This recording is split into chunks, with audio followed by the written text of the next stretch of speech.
Good morning from Disturbia on the 6th of July. I thought it would be appropriate to do a video in commemoration of the death, the killing, the sacrifice of Jan Hus, who was burned alive at the stake 610 years ago on July 6th, 1415, in Konstanz, Germany, which is Syria, at the Bodensee. Why was he burned alive at the stake?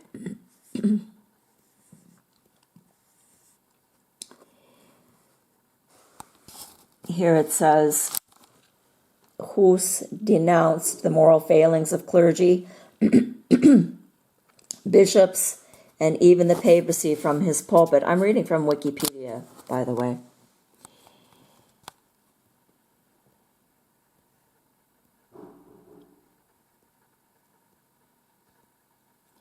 Hus was against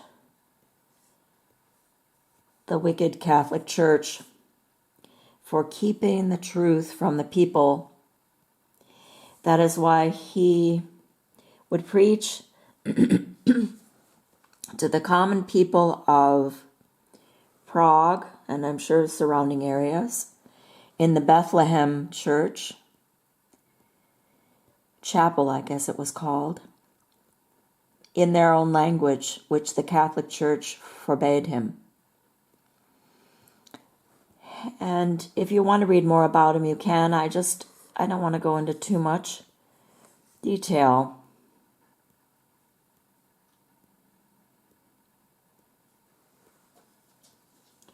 But Jan Hus was actually tricked by the king at that time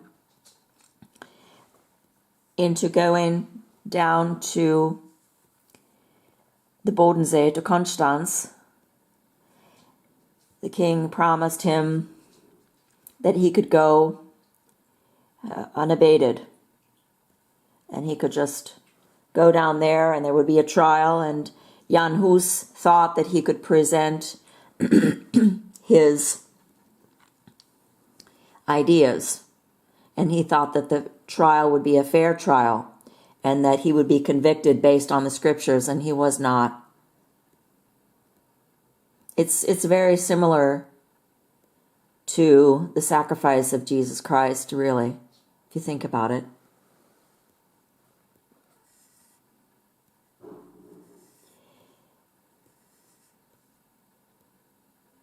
So Jan Hus, what they did to him was they captured him on the ruse that he was going to try to escape, and they pardon me, and they kept him captive by a latrine in a barn, and he developed intense gallbladder pain. And that he didn't die there is really a miracle. But he arrived in Constance, I believe it was November of 1414, and they kept him waiting until July 6th when they burned him alive at the stake. He had a trial, but it wasn't really a trial. It was a condemnation, which they had set out to do, the forces that should not be, invited everyone to go see the sacrifice of a human sacrifice, because that is what they are all about. The forces that should not be do not accept the sacrifice of God, because Satan rejects it. Satan rejects God as God and says that he is God. And this is what all of his minions do. That's it in a nutshell, really. Atheists are against God. They know about God, but they rebel against God. You can't rebel against nothing. You can't resist nothing, because that is the definition of resistance.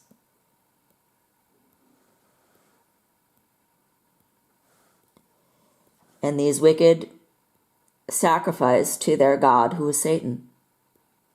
That is what abortion is all about. That is what the sacrifice of Jan Hus was all about. The sacrifice of Mozart was all about. That is what wars do. Blood shedding, bloodletting to their God, who is Molech. Nothing has changed in thousands of years. And yet the forces that should not be want you to believe in change. Remember Obama. Change you can believe in. When the man of sin comes, Satan in the flesh, it's going to be change that you must believe in. You will be forced to believe in it, as they are forcing us now into a very, very narrow path. Peter Thiel was talking about this narrow path recently, but it's a narrow path leading down to oblivion, to self-sacrifice for Satan.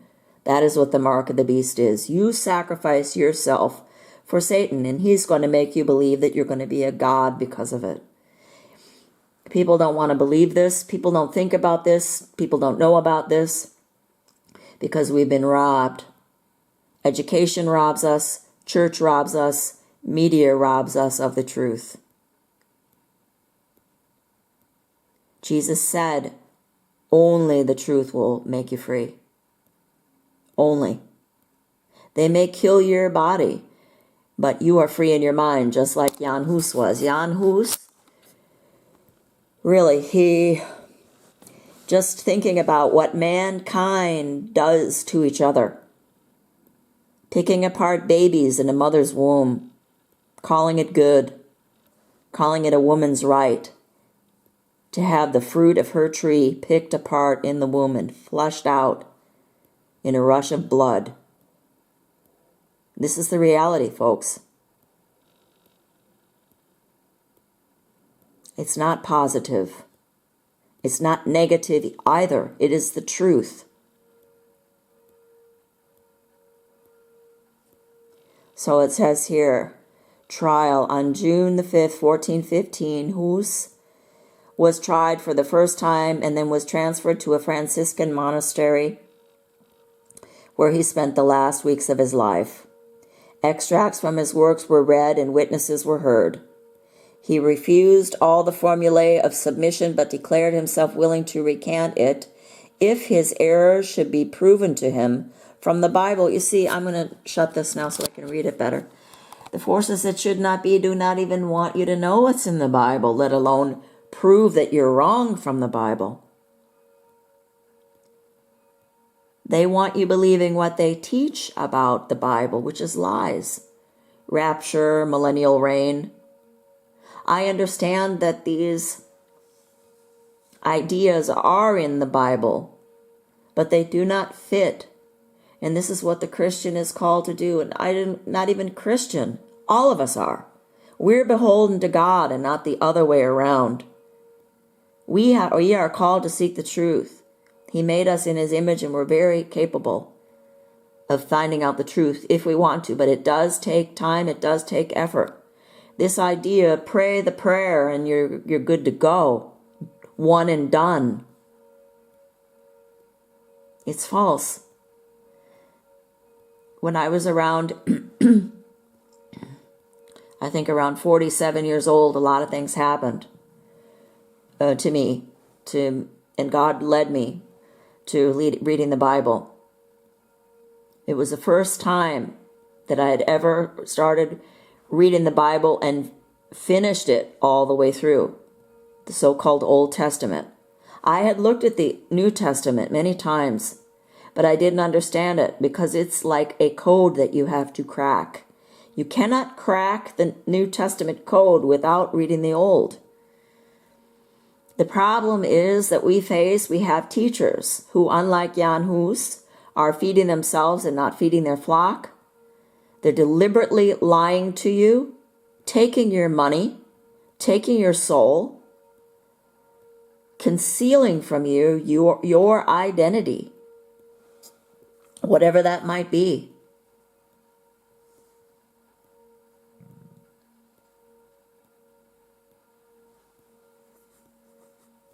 It's just, if you look back at world history, and it's all just very ironic how these things have turned out. It's just unbelievable. Back in the day when God walked with the children of Israel, they didn't want to know anything about him. Now we're nearing the end of time, and there's only a scant number that wants to know everything about it, that is seeking and searching. And like I started to say, I realized, when I started realizing what's really going on here in Mystery of Babylon and across the face of the whole flat earth, I realized that I was never really saved because I didn't know the truth. That's the problem.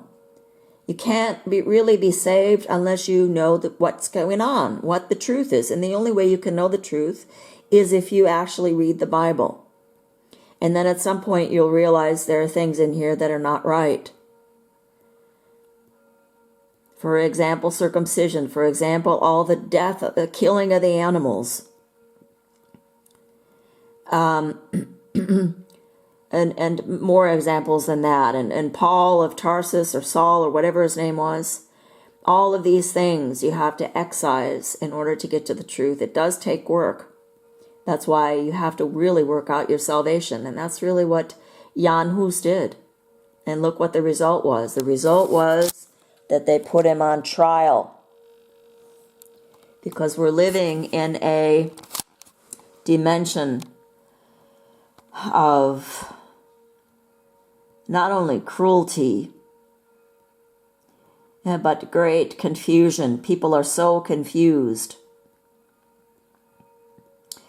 And that is the MO of the forces that should not be. Keep you confused. They do it with a dialectic. They present you with different options, and they're all wrong. And the conclusion that they draw is wrong.